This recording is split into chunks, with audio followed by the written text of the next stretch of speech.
Hey guys, what's up? It's Dragoon here, and today is Tuesday, October 4th. It's about 8 p.m. and it is already dark out. It's crazy, but I guess that means fall is here and in full swing. But also, on October 4th, today is the release of the Code Geass Blu-ray collection that I don't have yet. Funimation, what's going on? They still haven't sent it to me, and I don't know when they're going to send it to me, but it's alright, because we have some absolute greatness that came in today. Platinum End Volume 1. If you haven't seen my initial video on this series, I'll have a link to it in the description down below. This is it, man. The first volume of Platinum End, the newest manga by Tsugumi Oba and Takashi Obata. Let's take a quick look just at the cover of the series itself, of the volume.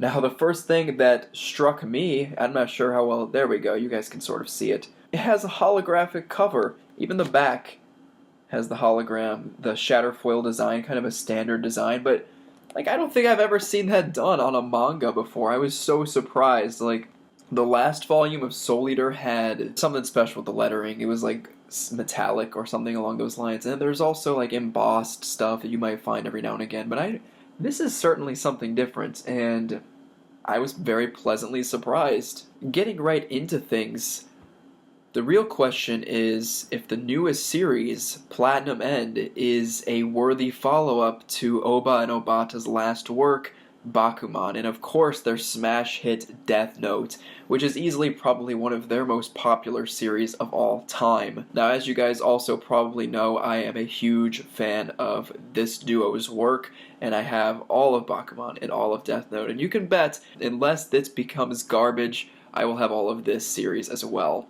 So let's start off by talking about the art. I don't need to get too in-depth with it because, well, it's your standard Oba and Obata fare. The art is all done by Takashi Obata, so Oba kind of does the writing for the series. If you've read any of Obata's other series, you're going to know that the art is pretty much top-notch. Obata's done a lot of different works, obviously, with Bakuman and Death Note, but if I recall, he also did the art for Hikaru no Go. So, if you're a fan of any of those, if you really like the way that those series are drawn, you'll probably like the art in this series as well. So, there are a couple of unique things in this series in terms of the art, in the sense, the way they show off the angels and the god, the celestial beings, I guess you could say. They're drawn in a very, I guess you could say, a different fashion than what you might be used to as far as Oba and Obata's work goes.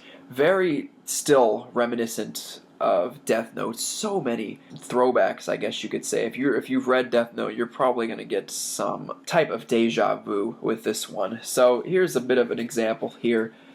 You could sort of see exactly how the art is a little different from what you might come to expect in an Oba and Obata work. It's kind of more stylized in a sense in this type of fashion, but it really does show off that the celestial world is something different from the world of the living. So art it's always solid. I don't think I've ever read anything in which the art was distracting, in which it was not up to par, so it's good. Not much you can say other than it is good. You don't really have to worry about animation quality and stuff like that when you're reading a manga, so it's either good or bad. It's got plenty of detail, the characters all look good, and you'll notice that if you're reading it, they do look similar to characters from Bakuman or Death Note. Even the main character here, Mirai, he kind of looks a little bit like L, but what can you do? It's like as if L and Mashiro from Bakuman sort of were mixed together. It got a bit of a vibe from that. The main character, Nase, which is Mirai's angel, her design is pretty interesting looking. I actually really kind of like it. This is the first image you'll see in the series. Really well drawn of him. He's really brooding right there. Looks very, very upset. And there she is. She's a pretty funny character. Nothing too crazy, but let's see if we can find a decent shot of her. Her design is very whimsical in nature, so that's pretty cool, and she kind of plays out in a bit of a Tinkerbell style. Give an example, just the kind of the way she's flying here. I mean, I'm not saying exactly like that, but you get that little bit of a vibe, I would say. You could sort of get an idea for it. It's as if she's clothed, but she also isn't, but it's not like lewd in nature, so I think they've done a good job by once again highlighting that she is this spiritual being, so it's pretty cool. She's known as the pure white angel, Nase. So let's talk about the plot now that we are kind of getting into the depth of the series, getting past the art. I already talked about the synopsis in my last video for this series, so basically, without spoiling anything from this first volume, the series is set up, it jumps right in real fast. There's not a whole lot of build-up to getting the series to where they want it to be at the beginning of the story. Basically, Mirai is this sad kid.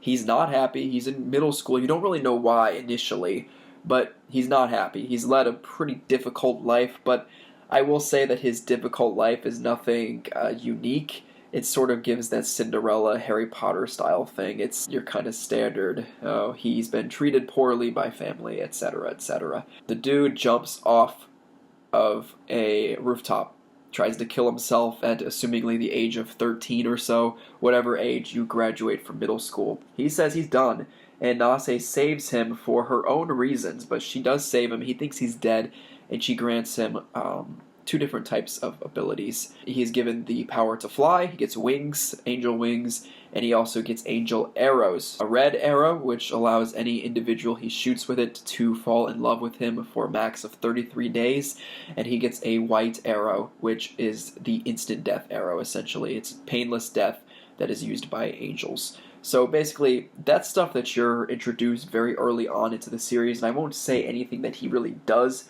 with these abilities, at least in the first volume. He's given two different powers, and once again, it does really harken back to that sort of Death Note, except Ryuk was, a Shinigami as opposed to an angel. It's quite interesting to see the series kind of come back to its roots, to see these two authors come back to their roots. So it even says on the back here, the creators of Death Note return in this dark story with an angelic twist, and it is dark. I must say, this series, as you can see here, it's rated M for mature by Viz Media, and I actually didn't expect that. I really didn't.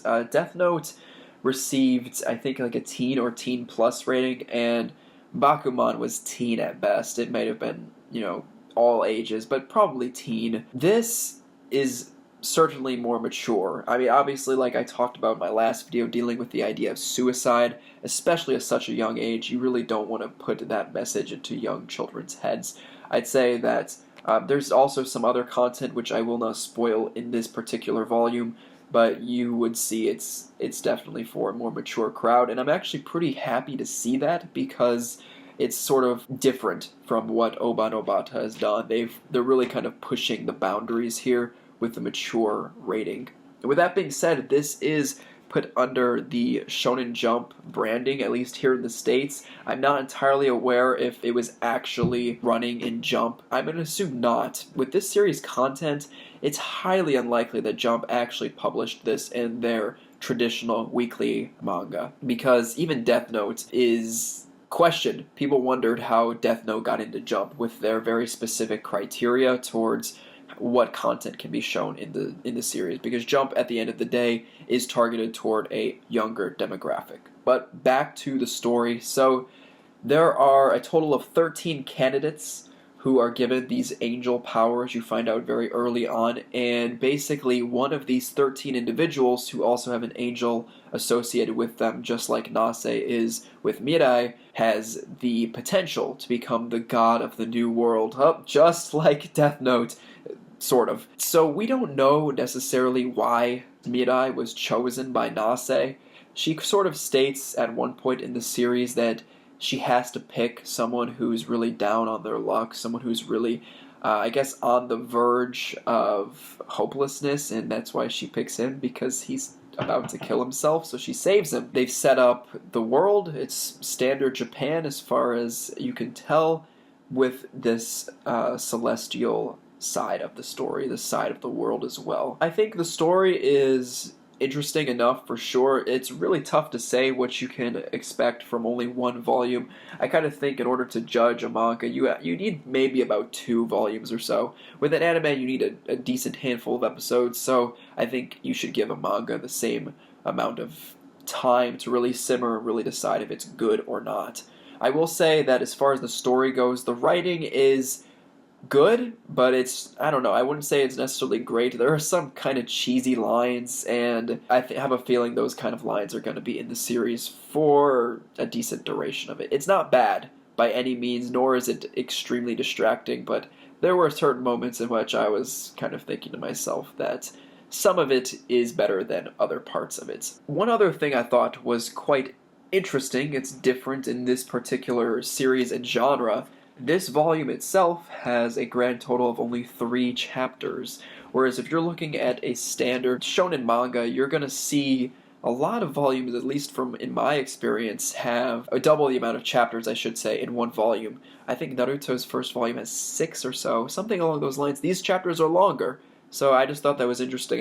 It doesn't necessarily mean anything. It just means there are less breaks, I guess, in between in the action. I'm hopeful for the future of this series, absolutely, because like I've said, I do love Bakuman and Death Note so much. You could say there's a bit of bias towards that, and I'd say you're probably correct. There is some amount of bias, because I really do want the series to do well.